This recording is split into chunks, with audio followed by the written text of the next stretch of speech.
شیخ مجیب الرحمان 22 مارچ 1922 کو متحدہ ہندوستان کے صوبے بنگال میں واقع فرید پور نام کے ایک گاؤں میں پیدا ہوا۔ اس کی دلچسپی شروع سے ہی سیاست میں تھی۔ اس کے ساتھ ساتھ اس کی اوریٹری سکلز بھی بہت متاثر کن تھی، لہٰذا شروع سے ہی اس کی تقریری لوگوں کو اٹریکٹیو لگتی تھی۔ شیخ مجیب الرحمان نے کلکتہ میں واقع اسلامیہ کالج سے لاء کی تربیت لی اور 1940 میں وہ عملی سیاست میں داخل ہو گیا۔ یہ وہ سال تھا جب وہ مسلم لیگ اسٹوڈنٹس ونگ میں شامل ہو گیا۔ اس کے 3 سال بعد وہ باقاعدہ طور پر آل انڈیا مسلم لیگ میں شامل ہو گیا اور حسین شہید سہروردی کا قریبی ساتھی بن گیا۔ شیخ مجیب الرحمان نے پاکستان بنانے میں بھی اپنا کردار ادا کیا، لیکن وہ شروع سے ہی بنگالی نیشنلزم کا بہت بڑا حامی تھا اور پاکستان بننے کے بعد اس کی سیاست ایسٹ پاکستان کے انٹرسٹ کے لیے تھی۔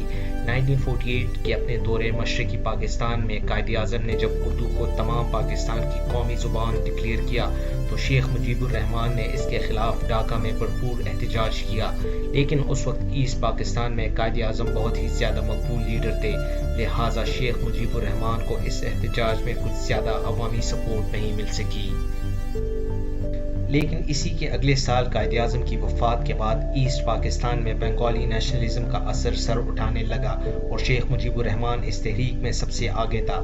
جب 1949 میں مولانا باشانی اور فضل حق نے ایسٹ پاکستان میں عوامی لیگ کی بنیاد رکھی تو شیخ مجیب الرحمان کچھ ہی عرصے بعد اس پارٹی کا سیکرٹری جنرل بن گیا۔ اس پارٹی کے پلیٹ فارم سے وہ 1954 میں ایسٹ پاکستان اسمبلی کا ممبر بھی بنا۔ لیکن شیخ مجیب الرحمان کی بنگالی نیشنلسٹک سیاست سے قطع نظر جب ایوب خان نے ملک میں پہلا مارشل لاء لگایا تو اس نے کھل کر اس کی مخالفت کی، جس پر اسے 2.5 سال کے لیے جیل میں ڈال دیا گیا۔ جیل سے رہائی کے بعد جب 1962 میں اس نے دوبارہ مارشل لاء کے خلاف آواز اٹھائی تو اسے ایک بار پھر جیل کی سلاخوں کے پیچھے ڈال دیا گیا۔ لیکن سال 1963 میں سہروردی اور 1964 میں خواجہ نظام الدین کی وفات کے بعد ایسٹ پاکستان میں شیخ مجیب الرحمان واحد بڑا سیاسی لیڈر بن کے سامنے آیا۔ اس کی قیادت میں عوامی لیگ ایسٹ پاکستان کی سب سے مقبول سیاسی جماعت بن گئی۔ 1965 میں ہونے والے صدارتی انتخابات میں اب حالات کچھ یوں تھے کہ ایک طرف chief marshal law administrator Ayub Khan تھا تو دوسری طرف قائد اعظم کی بہن فاطمہ جناح۔ اس موقع پر شیخ مجیب الرحمان اور دیگر تمام اپوزیشن پارٹیز نے فاطمہ جناح کا ساتھ دیا، لیکن ایوب خان 62% ووٹ لے کے فاطمہ جناح کے مقابلے میں یہ الیکشن جیت گیا۔ شیخ مجیب الرحمان بھی اب نیشنل اسمبلی کا ممبر بن گیا اور کھل کر ایوب خان اور اسٹیبلشمنٹ کی پالیسیز کے خلاف بولنے لگ گیا۔ اسی دوران پاکستان اور ہندوستان میں 1965 میں ایک جنگ ہوئی۔ 1965 کی جنگ کے خاتمے کے لیے پاکستان اور بھارت نے معاہدہ تاشکند پر سائن کیے۔ اس معاہدے کو ایجنڈا بناتے ہوئے چودھری محمد علی نے 1966 میں لاہور میں ایک کانفرنس بلائی۔ اگرچہ یہ کانفرنس معاہدہ تاشکند کی مذمت کے لیے بلائی گئی تھی، لیکن شیخ مجیب الرحمان نے یہاں ایک بار پھر بنگالیز کے ساتھ ہونے والی ناانصافیوں کی بات کی اور پہلی بار اپنا 6 نکاتی ایجنڈا دنیا کے سامنے پیش کر دیا۔ لیکن چونکہ اس میٹنگ کا ایجنڈا کچھ اور تھا، لہٰذا کسی نے بھی شیخ مجیب الرحمان کے 6 نکات کو زیادہ اہمیت نہیں دی۔ اس پر شیخ مجیب الرحمان اس میٹنگ کا بائیکاٹ کر کے باہر آیا۔ اس نے کہا کہ مغربی پاکستان کے لیڈرز مشرقی پاکستان کے عوام کو ان کا حق نہیں دے رہے، لہٰذا اب وہ ان 6 نکات کو کھل کر دنیا کے سامنے رکھے گا۔ ان نکات میں اس نے صوبائی خود مختاری، وسائل پر اختیار اور دیگر معاملات کے مطالبے کیے۔ 6 نکات کی پبلیکیشن کے بعد اس نے پورے ایسٹ پاکستان میں جلسے جلوس کیے اور عوام کی سپورٹ حاصل کرنے کی کوشش کی۔ 1966 میں ہی اس نے حکومت سے ان 6 نکات پر پورے ملک میں ریفرینڈم کرنے کا مطالبہ کیا۔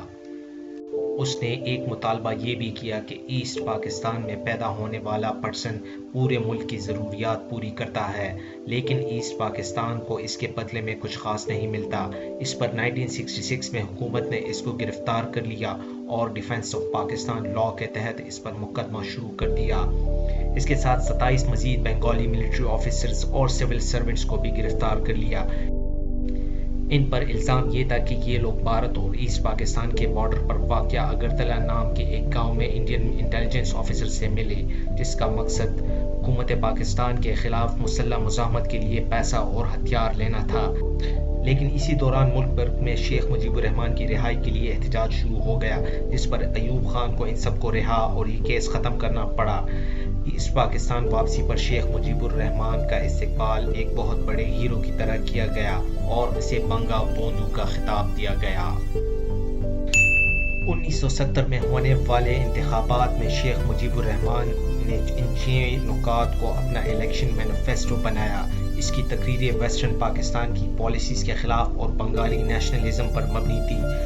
اس کا کہنا تھا کہ ویسٹ پاکستان ایسٹ پاکستان کو اپنی کالونی کی طرح ٹریٹ کر رہا تھا۔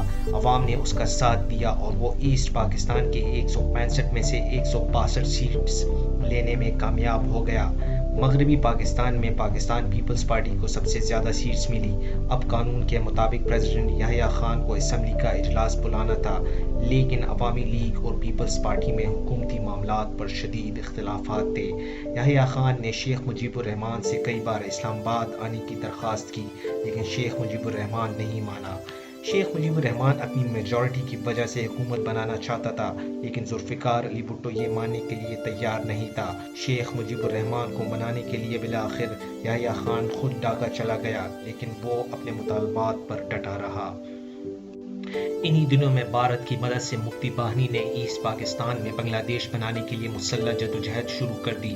شیخ مجیب الرحمان بھی بنگلہ دیش ہی بنانا چاہتا تھا، کیونکہ ایسا کرنے کی صورت میں تمام پولیٹیکل پاور صرف اسی کے پاس آ جاتی۔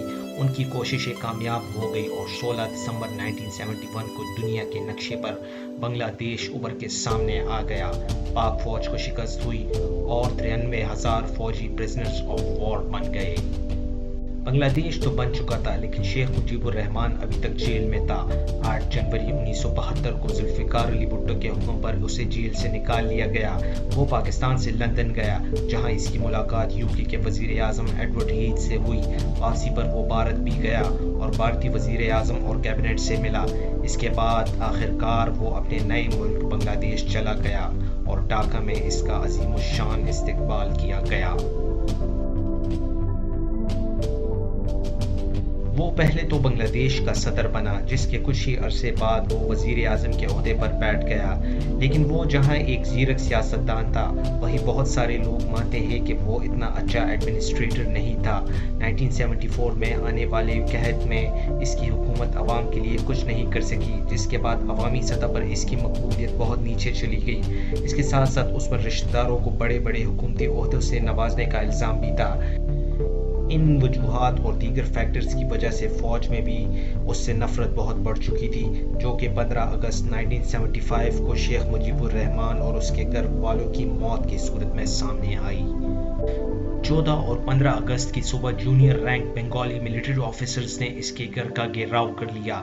اس سے پہلے کہ کوئی شیخ مجیب الرحمان اور اس کے خاندان کی حفاظت کے لیے پہنچتا، یہ ملٹری آفیسرز شیخ مجیب الرحمان کے گھر میں داخل ہو گئے۔ 1 گھنٹے سے بھی کم وقت میں انہوں نے شیخ مجیب الرحمان، اس کی بیوی، 2 بیٹوں، ان کی بیگمات اور اس کے نواسے کو قتل کر دیا۔ اس واردات کے دوران صرف اس کی 2 بیٹیاں شیخ حسینہ اور شیخ ریحانہ بچ گئی، کیونکہ وہ ان دونوں ملک سے باہر تھی، اور یوں بنگلہ دیش کا بانی بانگا بوندو اپنے ہی فوج کے ہاتھوں اس دنیا سے چلا گیا۔